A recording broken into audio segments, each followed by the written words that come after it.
Freedom Convoy 2022. Thanks for joining me again. Stu Passmore here. So I'm from Ottawa. I've lived here most of my life, and January 29th, 2022 will change the world. Mark this date down in your calendars.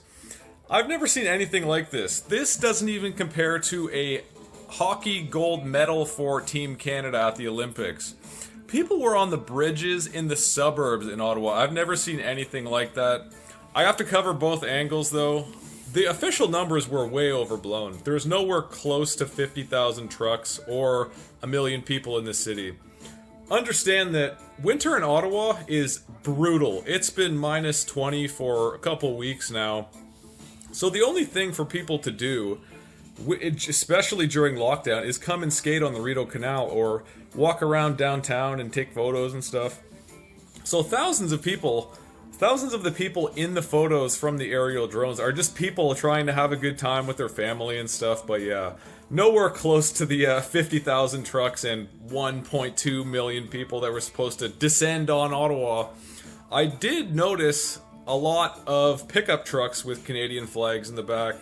Like, I really needed this. After a couple days where everything just went wrong, seeing all the people on the bridges, especially coast to coast, province to province, celebrating the working class heroes. We need to be celebrating these people all the time because these are the people who actually keep the country running. They produce something. They are not stagnant or counterproductive like government is. Truckers, postal workers, electricians, fire people, and yada yada all the way down the line. Like, there's so many people that just go totally unnoticed, and they're the true heroes of the country. You guys rock, and keep it up. The whole purpose of this Freedom Convoy was to, have a big rally and get our voices heard. And man, did this ever work. This got worldwide attention.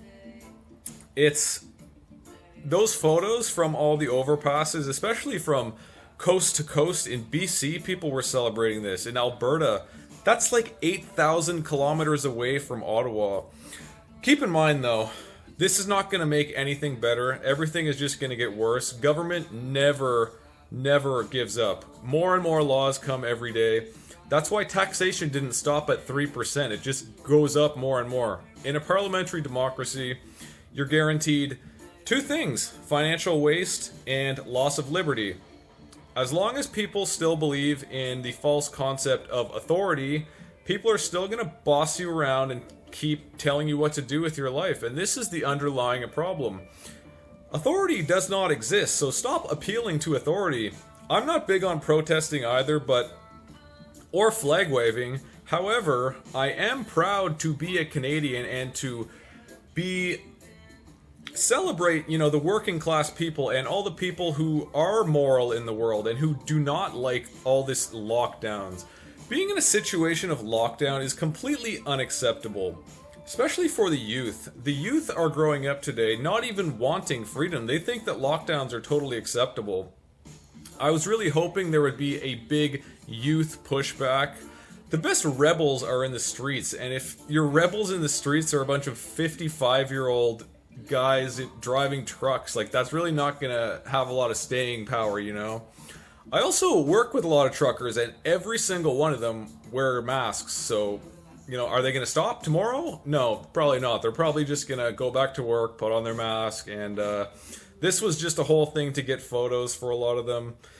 But yeah, a moral society is a free society. We should rename these protests as educational sessions or educational campaigns, because freedom and morality go hand in hand. This is the thing that no one really wants to talk about, because the more free a society is, the more moral it is. And are we a moral society? No, absolutely not. If you look around, we're in lockdown. So if we had a moral society, we would be able to travel the world freely and do what we want, but we don't. So if you really want freedom, you have to know what generates freedom, and that is morality. So I highly suggest starting to teach that today. But yeah, the Freedom Convoy, there wasn't really like a convoy per se, like the media is portraying it, but there was more people in the city than usual, and it's super, super cold out, but it wasn't like minus 35 yesterday, so that's no reason to be overblowing the statistics by like 50 times, you know?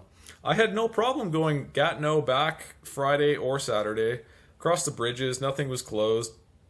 But yeah, a lot of people seem to be coming from out of town, and if you think Ottawa is boring in the winter, try living in small town Ontario in the winter. There is literally nothing to do. So, you know, celebrate the working class heroes in your life and teach morality if you actually want to live in a free world. It's the only way. I know it's difficult work. That's why no one wants to do it. But if you want freedom, you don't get it from someone. If you think you get it from someone, that freedom can be taken away like that. So teach morality before it's too late. So thanks for watching, guys. Subscribe and hit like down below. Peace out.